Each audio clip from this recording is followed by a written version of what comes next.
Fala galera, tudo bem com vocês? Sou o professor Giovanni do canal Assim é Fácil.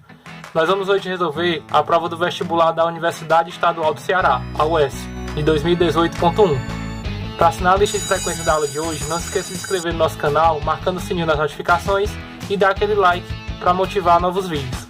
Acompanhe a resolução das questões de hoje.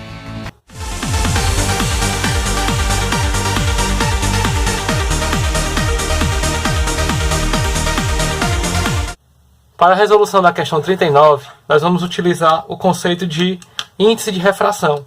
É importante lembrar que o índice de refração de um meio ele é obtido dividindo a velocidade da luz no vácuo pela velocidade da luz no meio no qual nós estamos querendo calcular o índice de refração. Portanto, vamos ler o enunciado da questão 39. A questão diz o seguinte: no ouvido, para a chegada de informações sonoras ao cérebro, o som se propaga de modo simplificado por 3 meios consecutivos: o ar, no ouvido médio, um meio sólido, os ossos martelo, bigorna e estribo, e o meio líquido, no interior da cóclea. Ao longo desse percurso, as ondas sonoras têm. Veja que quando ela passa de um meio para o outro, ela sofre uma refração. E a única coisa que nós podemos indicar que há mudança ao passar de um meio de índice de refração para outro meio é justamente na velocidade de propagação.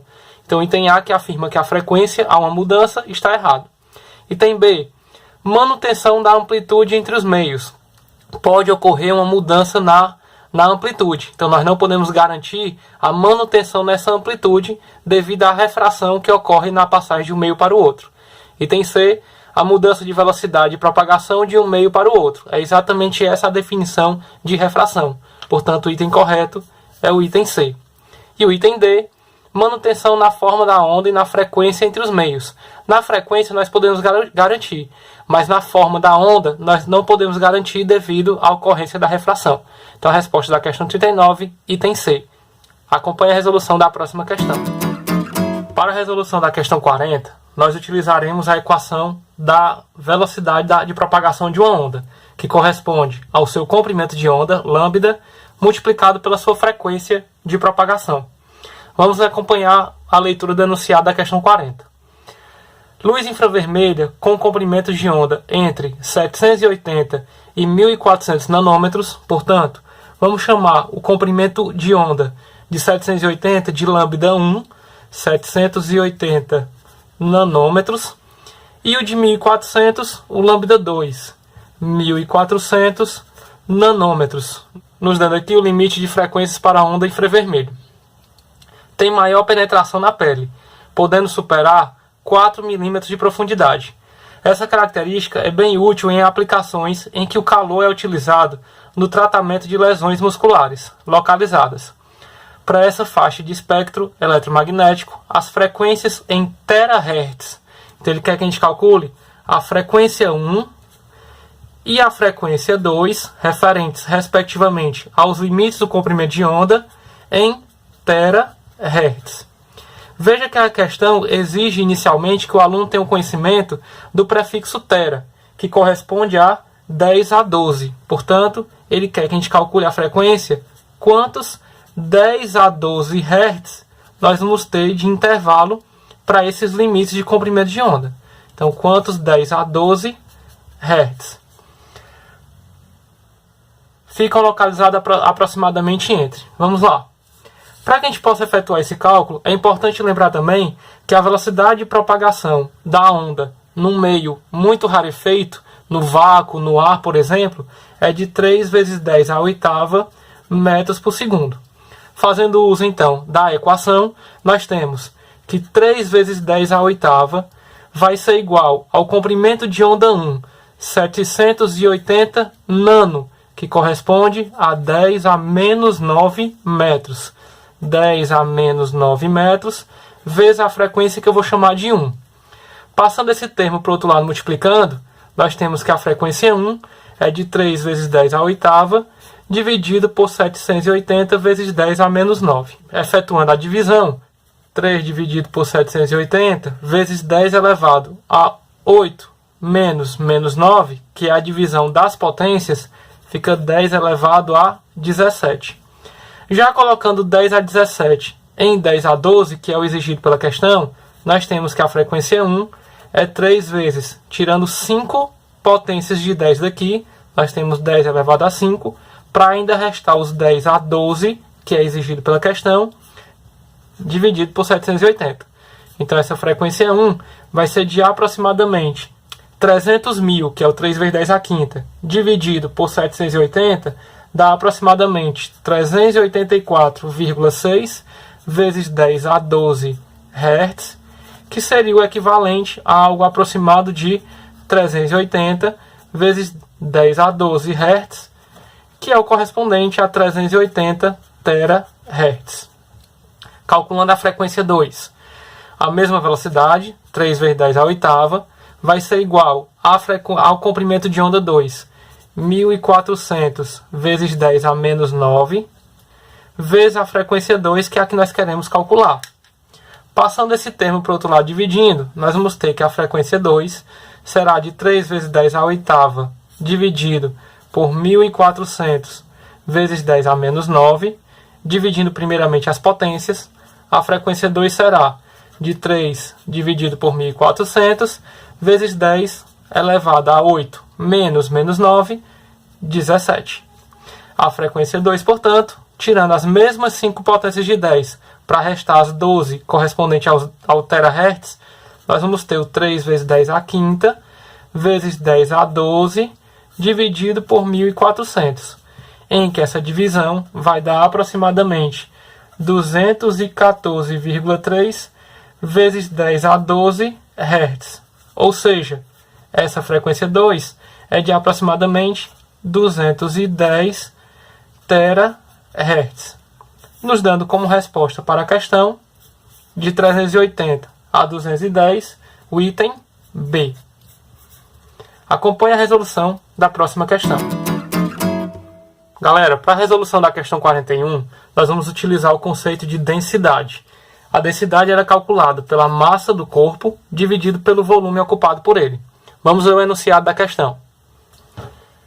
Há uma legislação específica do Ministério de Saúde para produtos comestíveis, como sorvetes, que estabelece, dentre outras normas, que o volume de 1 kg desses produtos, portanto, apesar de ele falar do volume, 1 kg corresponde à massa do produto.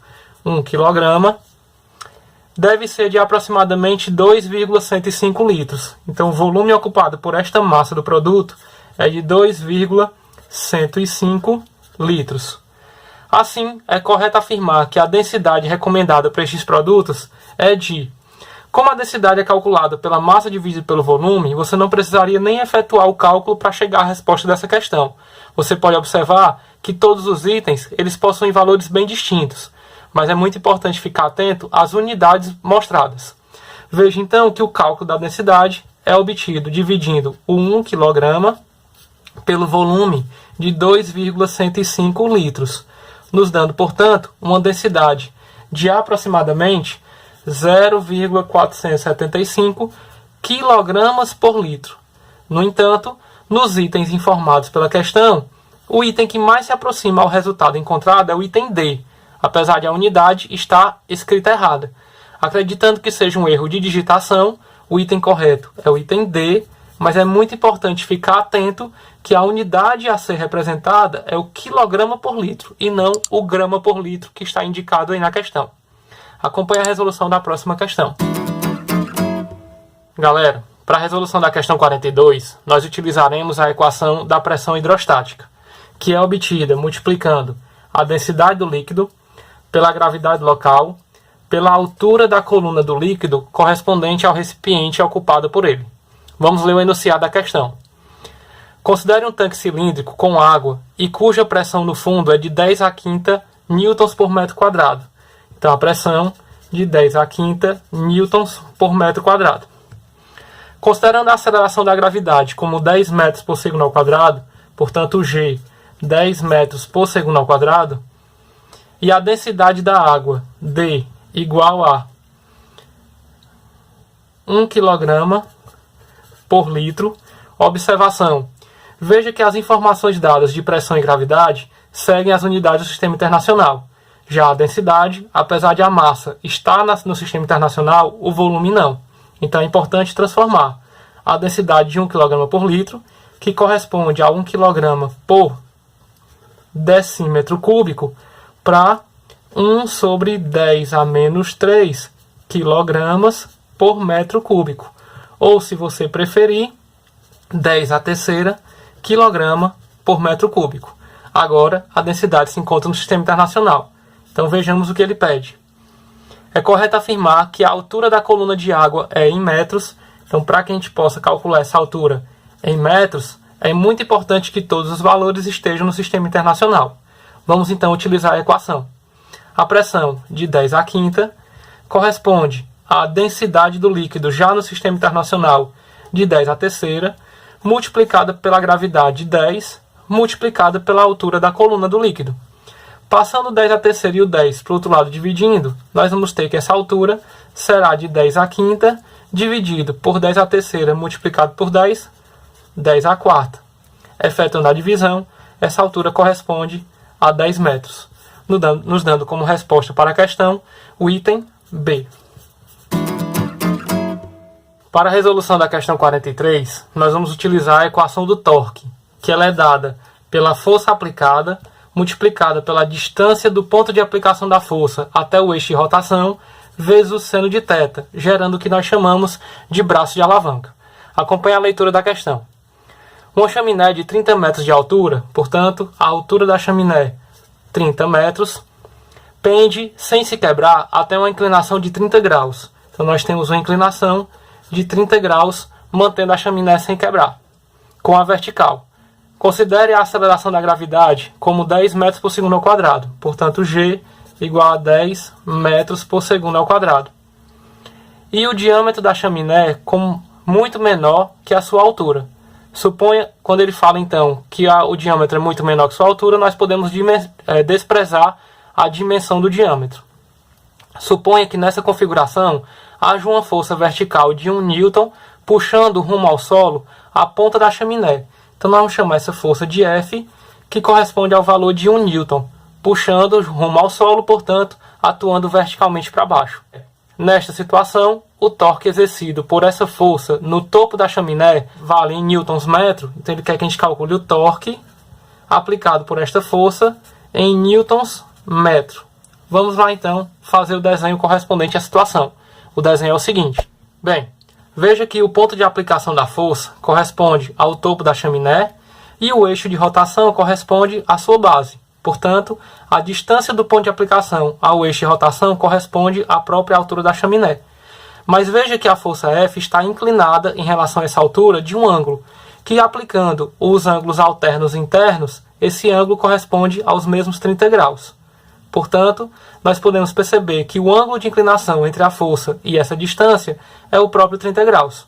Aplicando, portanto, a equação do torque, nós temos que o torque vai ser igual ao valor da força de 1 Newton, multiplicado pela distância do ponto de aplicação da força ao eixo de rotação, que corresponde aos 30 metros, multiplicado pelo seno de inclinação entre esses dois vetores, que é o próprio 30 graus. Portanto, seno de 30.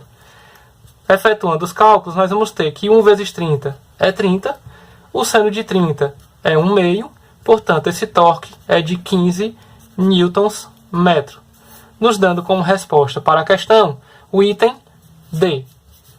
Acompanhe a resolução da próxima questão. Galera, essa questão 44, ela aborda análise dimensional. Acompanhe aí a leitura da questão. Considere um tanque cilíndrico contendo água até uma altura H, em metros. No fundo do tanque, há uma torneira, através da qual passa um determinado volume, em metros cúbicos, de água a cada segundo, resultando em o que nós vamos chamar de vazão Q, em metros cúbicos por segundo. É possível escrever, então vamos lá. Ele está informando que a altura tem como unidade medida metros, que o volume tem como unidade medida metros cúbicos e que a vazão Q tem como unidade medida metros cúbicos por segundo. É possível escrever a altura em função da vazão Q através da equação H, a equação fornecida pela questão, é igual a R vezes Q, onde a constante de proporcionalidade R pode ser entendida como uma resistência mecânica à passagem do fluido pela torneira. Assim, a unidade medida dessa resistência é... Veja que ele está pedindo para a gente analisar dimensionalmente o R. Portanto, isolando o R na equação, nós temos que o R é calculado pelo H dividido pelo Q. Desta mesma forma, a unidade do R corresponde à unidade do H dividido pela unidade do Q, que as mesmas foram informadas na questão. Substituindo, portanto, a unidade do R será a unidade do H, metros, dividido pela unidade do Q, metros cúbicos por segundo, resultando em uma divisão de frações. Aplicando então a propriedade desta divisão, repete-se a primeira, metros, multiplica pelo inverso da segunda, segundos, por metro cúbico, e efetuando as simplificações, o que nos resta é que a unidade do R, a constante de proporcionalidade, será dada em segundos por metro quadrado, nos dando como resposta para a questão o item A. Acompanhe a resolução da próxima questão. Galera, para a resolução da questão 45, é muito importante que vocês conheçam a área da superfície esférica, que é dada por 4πr², e também é muito importante que vocês conheçam o volume de uma esfera, que é dado por 4/3 de πr². Acompanhe a leitura dessa questão. A física ambiental aborda, dentre outros assuntos, a poluição atmosférica. Na atmosfera poluída de grandes centros urbanos, há, além de gases, poluentes na forma de partículas. A área superficial dessas partículas é um fator muito relevante no seu impacto ambiental. Considere duas partículas com a mesma densidade e tamanhos diferentes. Então, vamos chamar essas partículas de partícula A e B. Elas possuem a mesma densidade. Vou chamá-las, então, de dA e dB. Só que elas possuem tamanhos diferentes. De modo que uma tem o dobro de massa da outra. Então, vamos dizer que a massa da partícula A é o dobro da massa da partícula B. Para simplificar a análise, considere que as partículas sejam esféricas. Suponha que seja colhida uma amostra A somente com partículas maiores e uma outra amostra B somente com partículas de tamanho menor. As duas amostras têm a mesma massa total. A área total das partículas em cada amostra é obtida pela soma das áreas das esferas. Assim, a razão entre a área total na amostra das partículas menores pela área total das partículas maiores é... Então, primeiramente, nós vamos ter que analisar quem é a partícula menor e quem é a partícula maior, fazendo a igualdade de suas densidades. Sabendo, então, que a densidade é igual a massa dividido pelo volume, nós vamos ter que a densidade da partícula A é a massa da partícula A dividido pelo seu volume, que é 4/3 de πr². Isso vai ser igual à densidade da partícula B, que é a massa da partícula B dividido por 4/3 de πr². Sabendo que a massa A é o dobro da massa B, já substituindo, nós temos que 2mb dividido por 4/3 de πr² vai ser igual a mb dividido por 4/3 de πr². Efetuando as devidas simplificações, nós vamos encontrar que mb eu posso simplificar com mb, 4/3 com 4/3 e o π com o π. Ou seja, nós vamos ter que o Ra² vai ser igual a 2Rb². Tirando a raiz cúbica dos dois membros, nós vamos ter que o Ra é igual a Rb vezes a raiz cúbica de 2. Agora, calculando o que ele pede, que é a razão entre as áreas, veja que o raio da partícula A é menor do que a partícula B. Então, quando ele pediu a razão entre as áreas, da menor pela maior, ele pediu a área da partícula A dividido pela área da partícula B, que será, então, 4πRA² dividido por 4πRB². Simplificando o que nós podemos simplificar, 4π com 4π, nós vamos ter que esta razão, a área da partícula A sobre a área da partícula B, será o raio da partícula A, que é o raio da B, multiplicado por raiz de 2 ao cubo. E isso ao quadrado, dividido pelo o próprio raio da B ao quadrado. Quando numa fração os dois membros, numerador e denominador, estão elevados à mesma potência, nós podemos colocar toda a fração elevada a esta potência.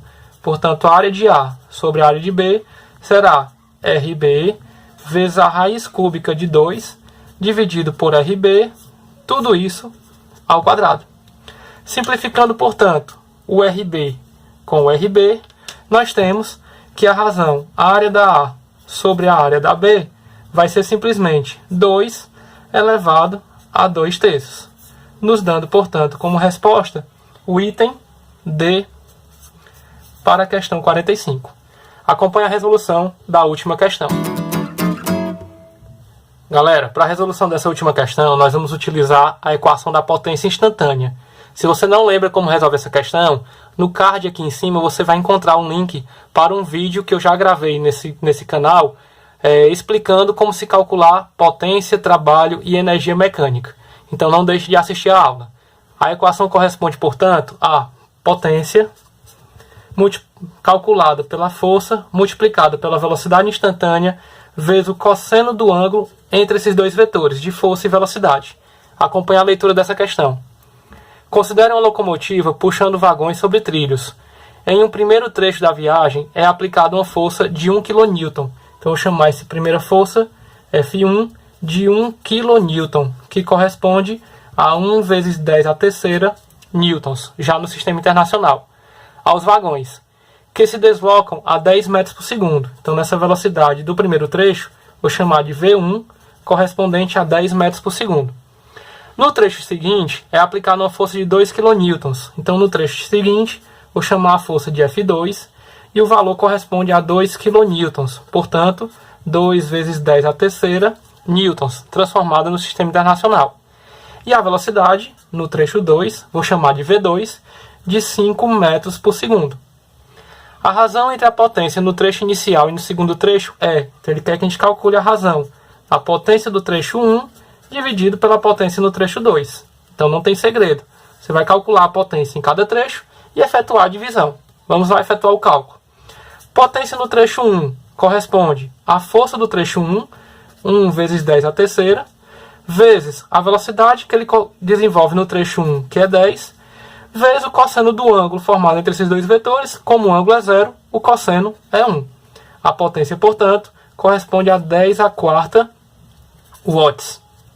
Potência no trecho 2 é a força correspondente ao trecho 2, 2 vezes 10 à terceira, multiplicado pela velocidade desenvolvida no trecho 2, que é de 5 metros por segundo, multiplicado pelo cosseno do ângulo, que também é 0. Portanto, o cosseno é 1. Efetuando o cálculo, 2 vezes 5, 10, vezes 10 à terceira, 10 à quarta watts.